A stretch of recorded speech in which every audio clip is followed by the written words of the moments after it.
Well, that's Dominic there in Ukraine. Let's get more on the situation in the ground there. With me now is Justin Crump, Chief Executive of Sibylline, military expert and veteran British Army tank commander. Justin, nice to see you.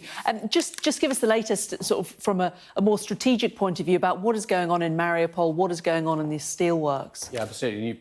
As we were just discussing with Mariupol, it's been an interesting compromise, described as an evacuation originally by the Ukrainians. It is, of course, a surrender of the forces there, but Russia does seem to have compromised on oversight of that surrender process, I think, to ensure fair treatment of captives, which is maybe more than they had initially expected a few days ago if they surrendered to Russian forces. So, but they should be in no doubt that the Azov fighters, as it mentioned, are key targets for the Russians, particularly with Ukraine itself conducting war trials at the moment of someone accused of crimes in Bucha.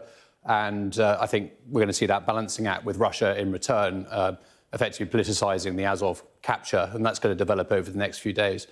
But the main fight, of course, remains further north, and the key thing about Mariupol is it starts to free up a few more Russian forces for their offensive in the Donbass, and I think they're most focused on... what's happening in the east. Well, then that's the main thing. So Donetsk, at the very eastern end of the salient you see there, I think is the main Russian target now. It is the last part of Luhansk Oblast that they've nearly captured, if you look on the right of the map. And they're very focused on that area. And one of the things that's showing that is a signature piece of equipment. I think we got a picture of, it's called the BMPT. They don't have many of these pieces of equipment. They are designed to support tanks. You can see they have firepower on the top that effectively allows it to do the job of infantry in the Russian concept. They don't have many. They're deploying them to Donetsk for the first time.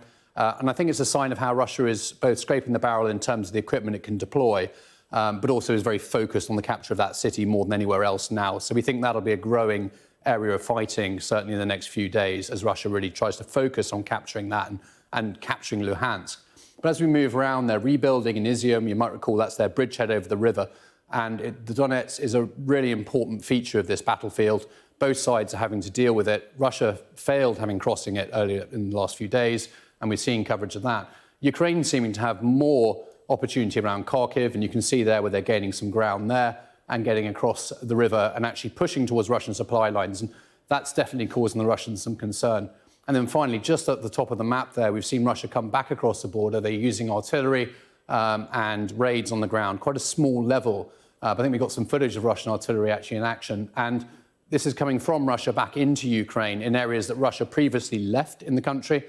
I don't think this is a serious incursion back, but it shows how Russia's maintaining pressure everywhere, including with missile strikes further in the country, to keep Ukrainian forces dispersed while Russia itself concentrates on the Donbass. So that's the pattern we're looking at the moment, Jim.